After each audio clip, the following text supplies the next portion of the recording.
India's first organic ice cream ని taste చేయడానికి వచ్చేయండి. Organic creamery by Iceberg. Welcome to Suman TV. Andhra Pradesh deputy chief minister power star Pawan Kalyan garu కార్య సాధకుడు, కారణ జన్ముడు, కృషివలుడుగా మనం చెప్పుకోవచ్చు. ఎందుకు చెప్తున్నామంటే, ఒకవైపు దేశాన్ని పరిపాలిస్తున్న మోదీ గారి చేత ఈయన పవన్ గారు తుఫాన్ అని చెప్పించుకున్నాడంటే మామూలు విషయం కాదు.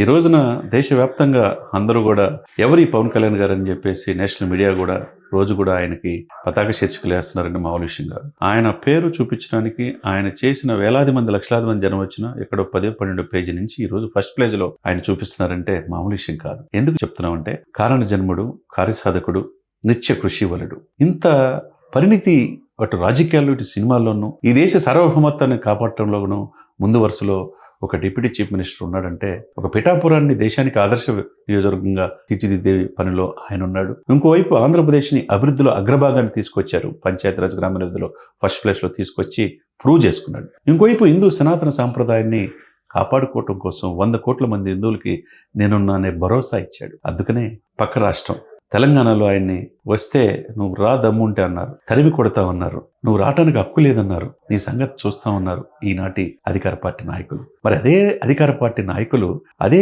రాష్ట్రానికి, తెలంగాణ రాష్ట్రానికి ముఖ్యమంత్రి గారు స్టేట్ గెస్ట్గా ఆయన్ని ఆహ్వానించాడంటే మరి ఈ విమర్శించిన వాళ్ళు ఏమని సమాధానం చెప్తారు? ఎందుకు స్టేట్ గెస్ట్గా నా మిత్రుడు పవన్ అని సాక్షాత్తు ఈనాటి ముఖ్యమంత్రి రేవంత్ రెడ్డి గారే అక్కడ మంత్రిని అడ్లూరు లక్ష్మణ్ కుమార్ గారిని, అక్కడ సత్యం గారిని, ఎమ్మెల్యే గారిని పంపారంటే మరి స్టేట్ గెస్ట్గా ఆయనకి పోలీసులు వందనం ఇచ్చేయటం కావచ్చు, ఆయనకి అన్ని రకాలుగా ముఖ్యమంత్రికి ఏ విధంగా వస్తారో అంత ప్రోటోకాల్ ఇచ్చారంటే మరి దాన్ని బట్టి పవన్ కళ్యాణ్ పరిణితిని, కార్యసాధకుడని చెప్పక మరి ఏం చెప్పాలి? కొండగట్టు ఆంజనేయ స్వామి అంటే సెంటిమెంటే మరి తెలంగాణలో ఉంది. మరి అది ఆయన ఆంధ్రప్రదేశ్కే తిరుమల తిరుపతి, ద్వారకా తిరుమల ఇవన్నీ ఉండేవి కదా, కనకదుర్గమ్మ ఆలయం అక్కడ డెవలప్ చేసుకోవచ్చు అని అనుకోవచ్చు కదా. ఇక్కడ కొండగట్టు ఆంజనేయ స్వామికి ఆ రోజు ఆయన మొక్కు, నేను ఆయన వల్ల బతికానని చెప్పి మాట చెప్పి అక్కడున్న ఒకేసారి 2,000 మంది ఆంజనేయ స్వామి భక్తులు మాల విరమణ చేసుకునేటప్పుడు వాళ్ళ కోసం ఫెసిలిటీస్ కల్పించడం కోసం, వాళ్ళ నివాసం కోసం 60 రూములు, దానికోసం టీటీడీ నుంచి, ఆంధ్రప్రదేశ్లో ఉన్న తిరుమల తిరుపతి దేవస్థానం నుంచి దాదాపు 39 కోట్ల రూపాయల నిధులు రిలీజ్ చేయటం అంటే, నిన్న శంకుస్థాపనలు చేయటం అంటే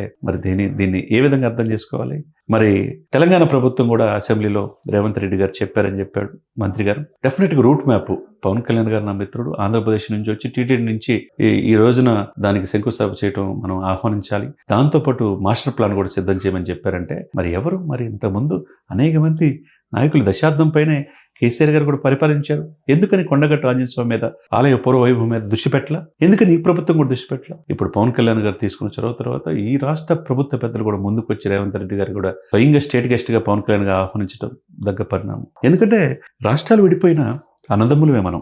మరి ఆ విధంగా రేవంత్ రెడ్డి గారు చూపిస్తే చొరవని అందరూ అభినందించాల్సిందే. అదేవిధంగా మంత్రులు ఎవరైతే విమర్శించిన మంత్రులు కావచ్చు, ఎమ్మెల్యేలు కావచ్చు, ఇప్పుడు ఏమంటారు? అది పవన్ కళ్యాణ్ గారు గొప్పతనం. అందుకే కార్యసాధకుడు. ఎక్కడి నుంచి రాళ్ళు పడి ఆయన మీద, అక్కడి నుంచి పూలు కూడా పడతా ఉన్నాయి. ఎక్కడి నుంచి విమర్శించారో వాళ్ళే ప్రశంసించే పరిస్థితి వచ్చిందంటే మరి ఆయన ఎక్కడ తగ్గాలో ఆయనకు తెలుసు, ఎక్కడ నెగ్గాలో కూడా ఆయనకు తెలుసు. కాబట్టి కారణ జన్ముడుగా రాజకీయాల్లో అతి రేరుగా పవన్ కళ్యాణ్ గారు లాంటి వాళ్ళు వస్తుంటారు, పోతా ఉంటారు. కానీ తన బిడ్డ సింగపూర్లో ప్రమాదం జరిగితే చిన్న కొడుకుని తీసుకొచ్చి ఇక్కడ తెలంగాణ రాష్ట్రంలో ఇక్రిసాట్లో స్కూల్లో జాయిన్ చేశాడు. తన పెద్ద కుమారుడు కూడా ఆల్రెడీ సినిమాకి ఈ రోజు రేపు స్టార్ట్ అయ్యే అకిరానందన్ వచ్చే అవకాశం ఉంది.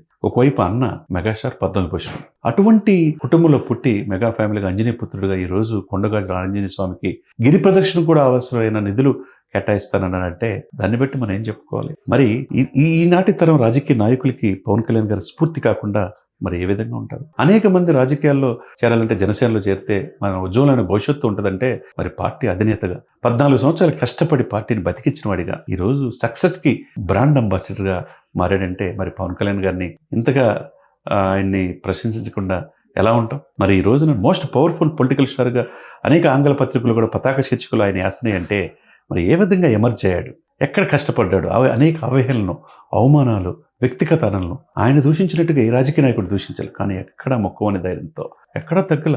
ఈ దేశం కోసం, ఈ ప్రజల కోసం మాట ఎత్తే పడాలి, మనకంటూ సమయం వస్తుందని ఈరోజు రాజకీయాల్లో సరికొత్త అభివృద్ధి కార్యక్రమాలు చేస్తున్న పవన్ కళ్యాణ్ గారు నేటి తరం రాజకీయ నాయకులకి ఒక ఇన్స్పిరేషన్గా మనం చెప్పవచ్చు. మోదీ నుంచి ఈరోజు రేవంత్ రెడ్డి గారి వరకు దేశ ప్రధాని పరిపాలించే మోదీ గారు అనేక దేశాల సత్కారాలు పొందారు. అటువంటి మోదీ గారే మరి అనేక ముఖ్యమంత్రులు ఈ దేశంలో ఉన్నారు. 29 రాష్ట్రాల ముఖ్యమంత్రులు ఉన్నారు.